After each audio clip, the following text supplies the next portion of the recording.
Kepada wanita, kecuali dia datang menemuimu dan kedua orang tuamu dan menunjukkan niatnya untuk melamarmu, maka itu adalah keseriusan terbesar seorang pria. Selain itu, mungkin cintanya hanya sebatas raga dan lisan. Sebelum kamu memulai membaca, ada beberapa hal yang ingin aku ingatkan. Sebelum kalian memulai membaca buku ini diperuntukkan kepada mereka yang menjalin hubungan toksik, menjalin hubungan tanpa kepastian, menjalin hubungan hanya untuk tersakiti, dan yang menjalin hubungan hanya untuk seks. Buku ini tidak diperuntukkan kepada mereka yang telah menikah, menjalin hubungan dengan baik dan benar. Buku ini ditulis dari perspektif netral, bukan untuk membenarkan pihak manapun. Buku ini akan memberikan perspektif dari dua arah. Di dalam buku ini, kalian dituntut untuk berpikiran luas dalam menjalin suatu hubungan nantinya. Karena dalam buku ini ada beberapa hal yang mungkin sulit untuk kalian pahami, atau bahkan perlu beberapa tahun untuk kalian mengerti apa yang dimaksud dalam buku ini. Untuk yang takut berpisah dengan kekasihnya, sekarang hubungannya yang saat ini akan rusak, segeralah tutup buku ini sekarang juga. Sebuah awal. Sebelum kita membahas lebih jauh, saya ingin kita menyamakan paradigma dan menyepakati beberapa hal. Ingat selalu hal ini. Banyak pria tidak mau jika dia memiliki seorang kekasih yang matre, tapi hanya dari mereka yang menggunakan hartanya untuk memikat seorang mati. Sebuah awal. Sebelum kita membahas lebih jauh, saya ingin kita menyamakan paradigma dan menyepakati beberapa hal. Ingat selalu hal ini. Banyak pria tidak mau jika dia memiliki seseorang kekasih yang matre, tetapi banyak dari mereka menggunakan hartanya untuk memikat seorang wanita. Banyak wanita tidak mau jika pria memandangnya hanya sebagai objek seks, tetapi banyak dari mereka menggunakan kecantikan dan tubuhnya untuk memikat seorang pria. Ketika kalian ingin menjalin sebuah hubungan yang serius, rubahlah mindset tersebut. Jika kalian tetap menggunakan harta atau kecantikan hanya untuk memikat lawan jenis, maka seumur hidup kalian akan selalu mengalami hubungan yang toksik. Jadi mari kita sepakati, jika kalian ingin melanjutkan membaca buku ini, maka hal pertama yang harus kalian lakukan adalah mengubah mindset kalian. Selanjutnya, untuk kalian yang sebelum membaca buku ini selalu mendambakan kekasih yang memiliki paras yang istimewa dan sempurna, saya akan memberitahukan satu hal yang tidak akan pernah ada. Seseorang yang terlahir sempurna, dalam sebuah hubungan hanya ada perbaiki atau akhiri. Layaknya sepasang sepatu, mereka bernilai karena mereka sepasang. Apabila salah satu rusak, maka kalian harus memperbaikinya. Jika sepatu tersebut sudah tidak mungkin diperbaiki, secara logika kalian pasti akan membeli sepatu yang baru. Kamu itu fuckboy. Pada awal tahun 2006, kita tahu ada satu istilah untuk seseorang yang sering gonta-ganti kekasih. Mereka menjulukinya playboy. Fenomena ini begitu populer di kalangan wanita yang merasa dirinya sering disakiti. Hanya saja dalam fenomena ini, para playboy membatasi hubungannya hanya sebatas bermain. Ya, kalian tidak salah dengar, atau mungkin perlu saya katakan sekali lagi.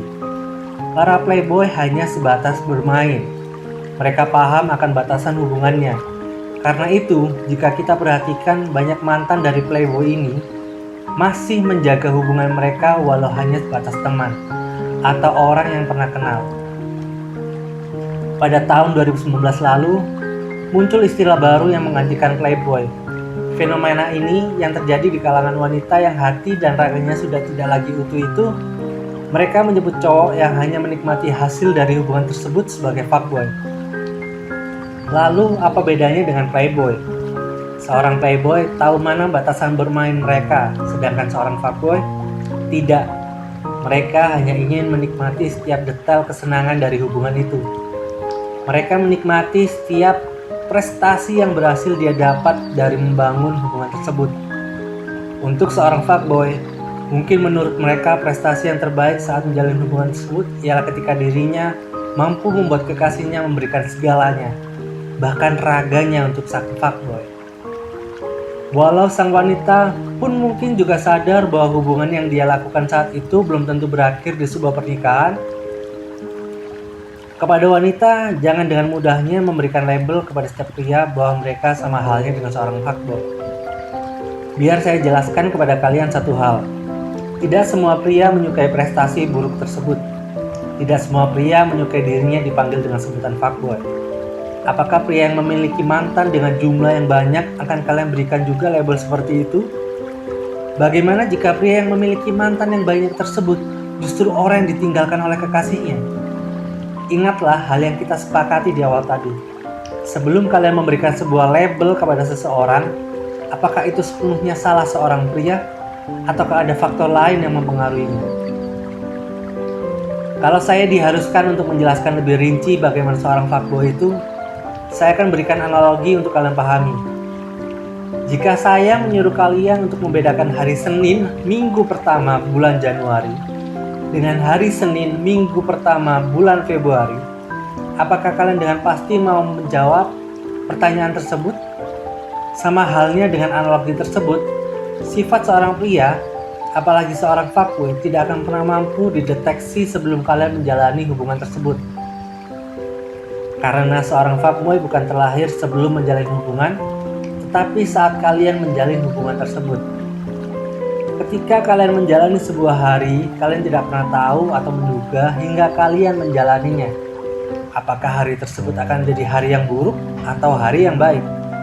Jika kalian dalam menjalani hari tersebut dipenuhi dengan perasaan bahagia dan positif, maka pastinya hari tersebut akan terlihat begitu indah dan sempurna untuk kalian.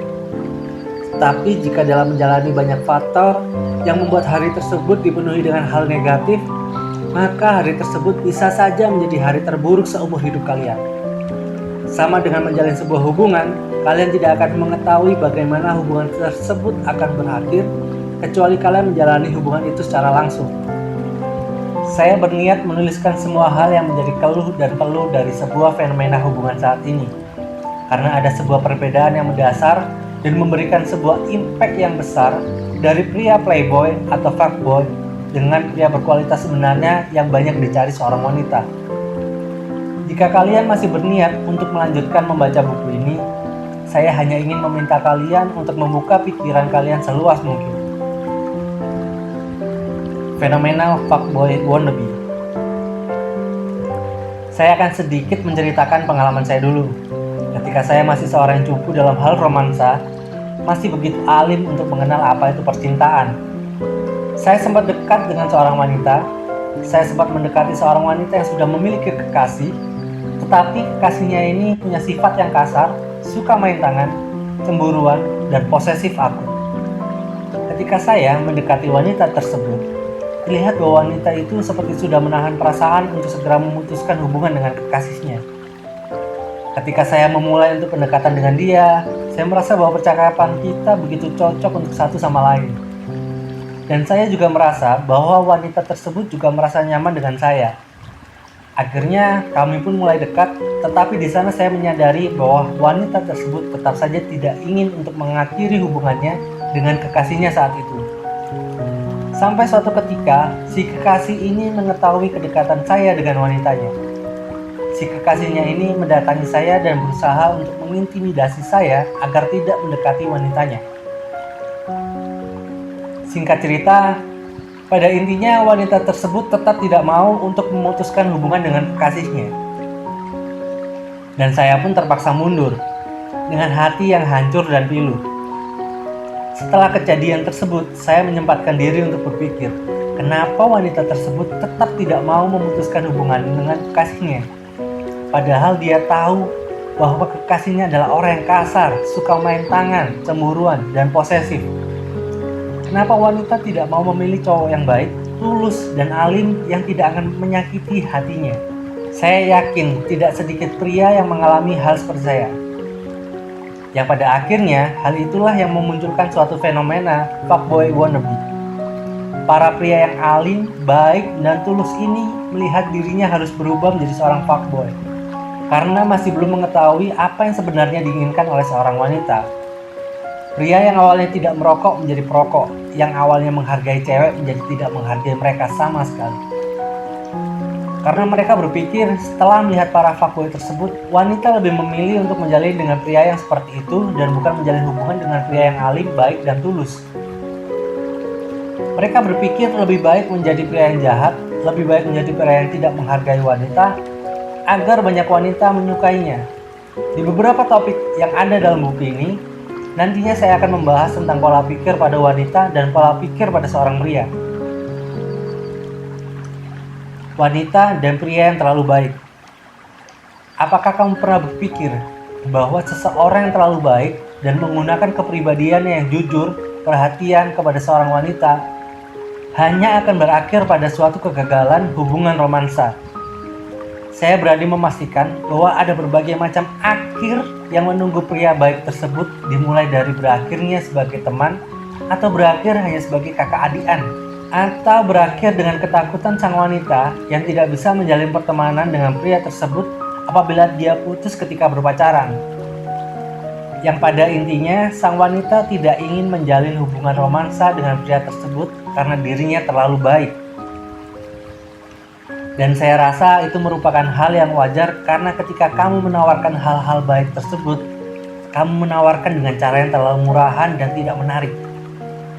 Namun ada satu pelajaran yang bisa kita ambil dari Mr. Nice Guy tersebut. Mari kita berbicara fakta. Seberapa banyak Mr. Nice Guy tersebut sering gonta-ganti wanita atau mendapatkan wanita seperti yang dia inginkan.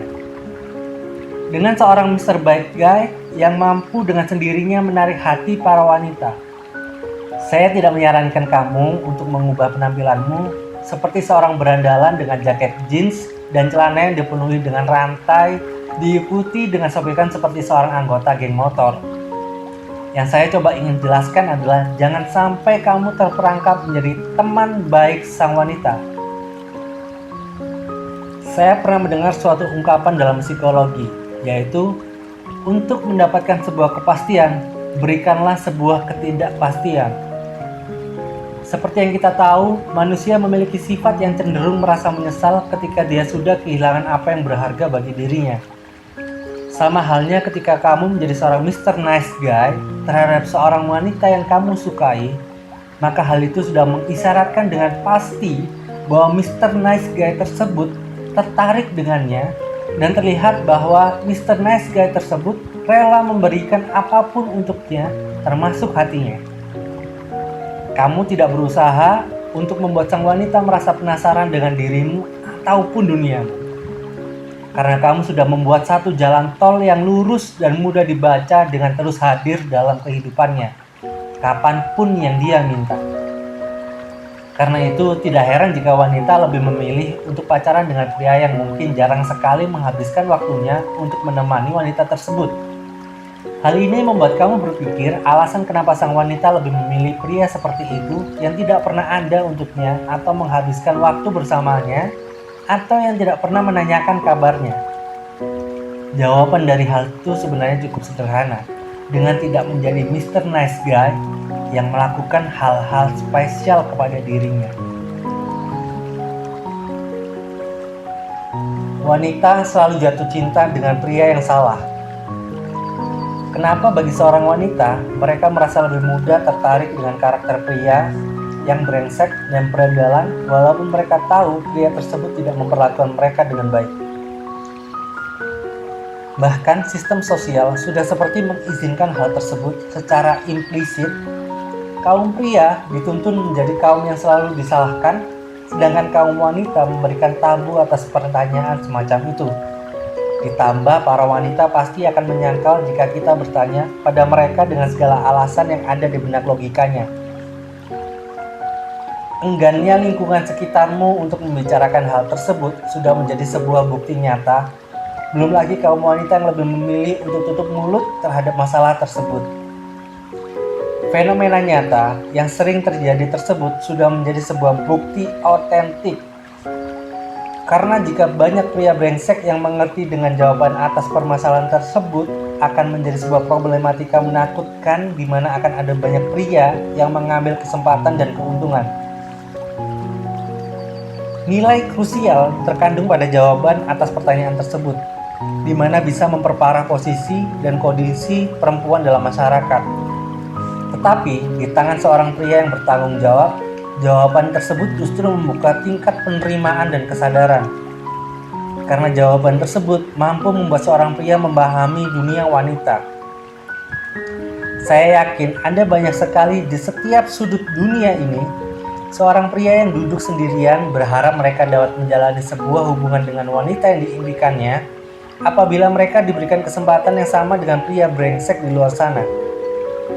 Anehnya, pria brengsek yang tidak tahu menjalin hubungan tersebut justru lebih mudah untuk membuat kamu wanita tertarik padanya. Sederhana saja, pria yang bersifat demikian seakan memberikan tawaran kepada wanita di mana hal tersebut tidak bisa didapatkan pada pria lemah. Sikap mental, petualangan, dan kemisteriusan. Banyak dari pria baik tersebut bertanya-tanya dalam hatinya, kenapa wanita-wanita tersebut mencari segala sikap mental, petualangan, dan kemisteriusan dari pria yang brengsek dan bukan sebaliknya.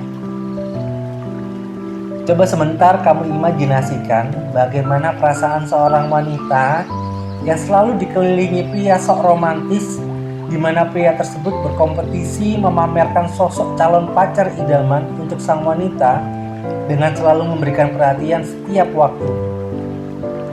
Kita sudah bisa menebak bagaimana wanita tersebut akan merasa bosan dan muak dengan segala hal itu. Seorang wanita bisa tahu apabila kamu sedang berharap padanya, atau apabila wanita tersebut merasa posisinya superior daripada kamu. Rasa ketertarikan yang dia miliki setiap wanita itu akan berubah menjadi rasa menjijikan. Hal ini sudah seperti formula dasar manusia, terlebih wanita. Karena manusia selalu menginginkan hal yang tidak bisa dia miliki, namun lupa untuk menghargai apa yang mereka miliki.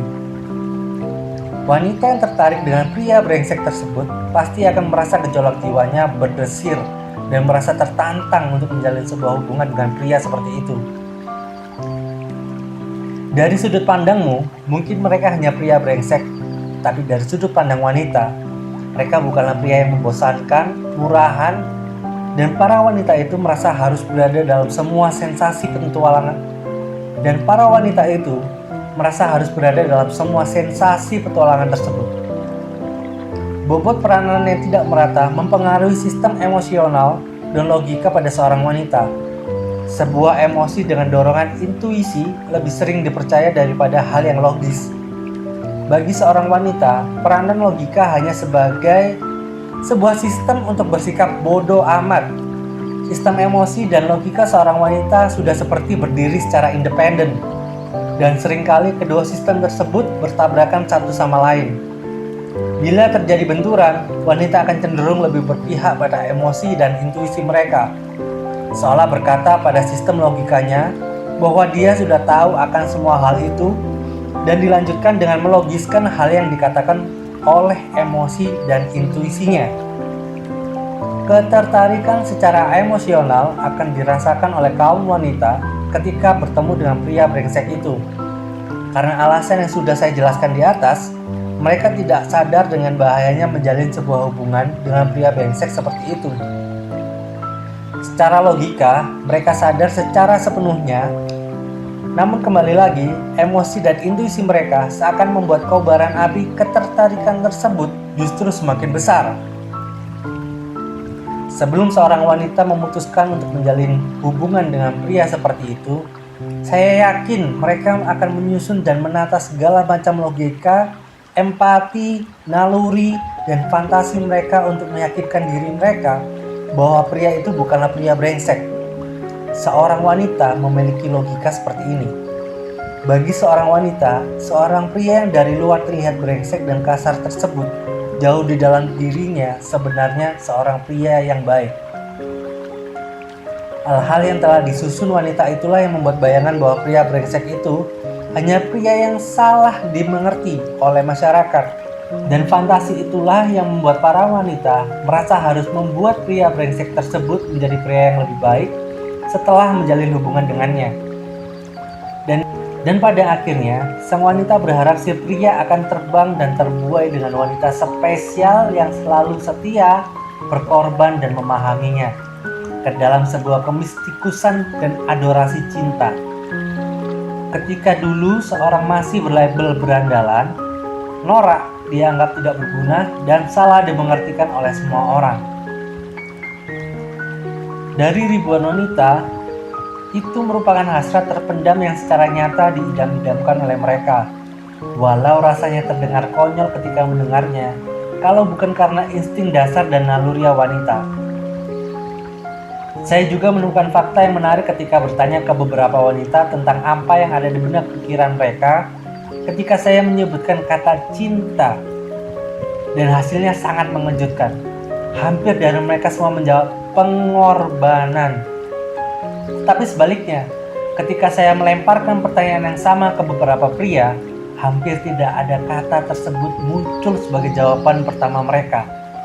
Karena ketika seorang wanita lahir di dunia ini, dalam jiwa dan pikiran mereka seperti terukir bahwa mereka akan merasa lebih hidup jika ada sebuah objek yang mampu mengisi relung psikis mereka yang kosong. Bagi wanita, landasan hubungan yang aman berdasarkan kejantanan, dominasi, dan kepemimpinan seorang pria akan lebih mudah membuat mereka tertarik. Wanita yang sangat spesial akan merasa bahwa ada ruang kosong dan tersembunyi yang siap diisi oleh dirinya. Tapi perlu kalian ingat, wanita merupakan makhluk yang sangat menyukai sebuah permainan arti dan simbol.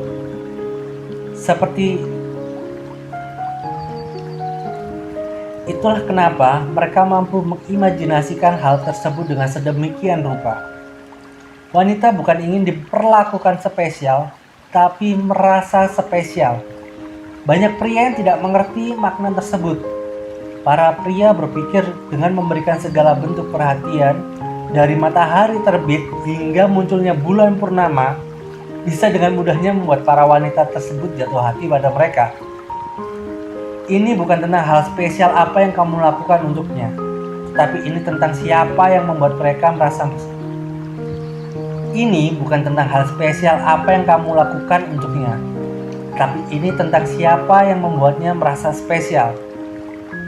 Pria brengsek yang banyak menarik wanita tersebut seperti mengisyaratkan sebuah nilai yang mengkomunikasikan mereka adalah pemimpin dan petualang yang begitu tangguh dan tidak memiliki kekurangan.